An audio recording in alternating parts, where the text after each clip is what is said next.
Okay, first of all, I would like to thank Michele and Nicoletta for inviting me to join this really exciting conversation on, and I'm quoting from the call for papers for the initial call, the relationship between social change and evolution of language usage.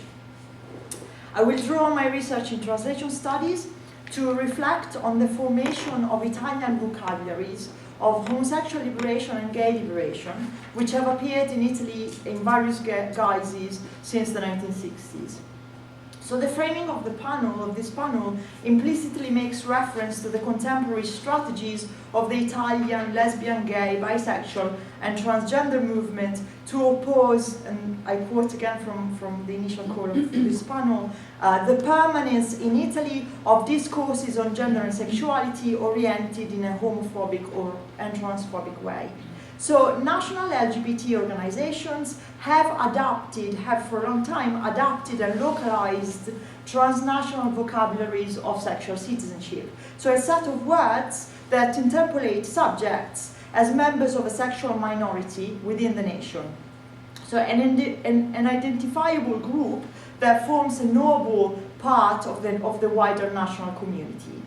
The Italian translation of this political lexicon would include terms such as visibilità LGBT, coming out, comunità LGBT, diritti LGBT, outing, supporto, diversità, omofobia, bullismo omofobico, and crimini d'odio omofobico. So I would like to suggest that in these instances of linguistic borrowing, these organizations and the individuals who use this language to talk about themselves take on the position of translators of global queer political cultures. Studying the way these subjects talk about themselves then offers us the opportunity to focus on both the transnational and the translational dimensions of the construction of subjectivity. So, queer theorist Joseph Massad famously argued that the Gay International and its westernizing project to liberate homosexuals globally may have the epistemological function or effect of creating gays and lesbians where there simply aren't any. That's Massad. So drawing on Massad, but distancing myself from him to an extent, my interest is more specifically in the creation, in the Italian context, of a discourse of homosexual oppression and liberation, and of a particular organization and management of the self that these discourses entail. So my research interrogates the transnational trajectories of the signifier gay by following its multiple lexical trails. Instead of concentrating on individual lexemes, as a linguist may do, as a translation scholar, I ask what particular stories redeploy, re-narrate these vocabularies. So I analyzed, for example, the Italian web localization of the US It Gets Better project, an awareness-raising campaign which collects stories of survivors of homophobic violence. The Italian users of the online platform, which I see as translators of this global queer lexicon, follow a format devised in response to LGBT youth suicides in the United States. For this reason, I would suggest that these translators combine their ability to look inward and tell their own localized stories, produce knowledge on the self, with a particular form of literacy, and the intercultural skill of understanding and adapting the American format. So the linguistic borrowing of the buzzwords of LGBT politics is often imagined as an instrument to foster sexualized forms of democratic participation, and therefore extend citizenship to historically excluded subjects. So I'm interested in the trope of borrowing here, which evokes a particular figuration of translation. It imagines translation as an even playing field where a national culture can conveniently turn to a foreign culture, to a foreign archive of solutions to a given problem, notwithstanding the resulted indebtedness to the source. Thus, borrowing is imagined as a sort of movement forward, just opposed to the backwardness of homophobic language. My findings in this particular example encourage us to rethink this conceit. So the pervasiveness of homophobic language on the Italian media, which is a problem that I am not willing to underestimate, can certainly be interpreted as an anomaly, setting Italy apart from what Eric Fasson calls the Western sexual democracy. In this interpretation, Italy's deficiencies vis-à-vis the model sexual democracies such as the US, the UK, the Netherlands, support the familiar Italy as Western anomaly argument. So Danielle Hipkins, for example, remarked in relation to the objectification of women in Italian visual culture that this argument on Italy as Western anomaly risks reifying sexist representations as national, rather than interrogating them as part of the transnational emergence of neoliberal gendered subjectivities.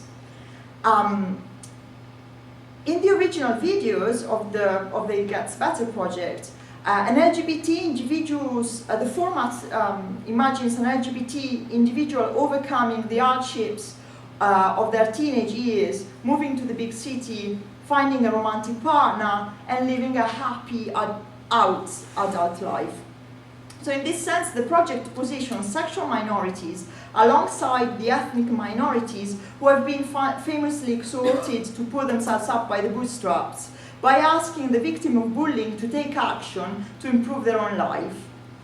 These source texts then seem to me to propose a trickle-down version of social change, in which an imagined fight for equality is entrenched in ideas of self-fashioning and individual responsibility.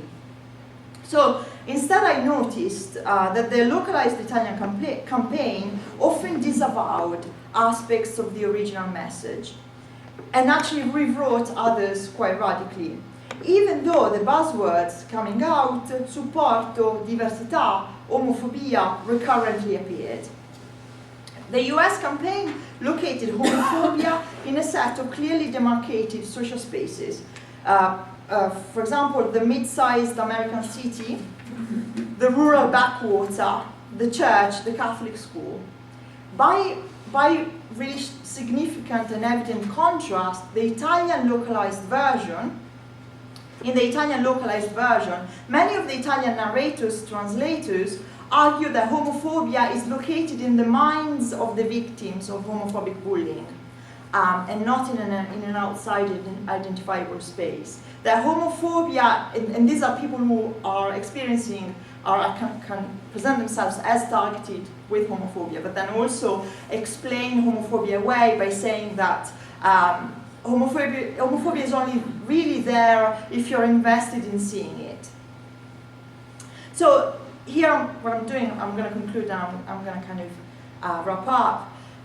So I've tried to draw on queer critiques of teleological approaches to history and to social change, and suggest that we take stock of the ambiguities of the language of the language of liberation and of the language of equality. So in my example, the translated version interpreted the original by holding a mirror up to it, so to speak, and shoring up the discursive tension between social change and individual responsibility. A discursive tension that is already very, very present in the original, but that somehow the translation exasperates it and brings it out in a particular way. To conclude, I would like to suggest that by approaching translation, not as an even playing field, not as an equal exchange, but as an interrogation of a source, of an imagined source, we might be able to complicate teleological investments in the evolution of language usage, and therefore also complicate binaries of conservative versus progressive liberatory language.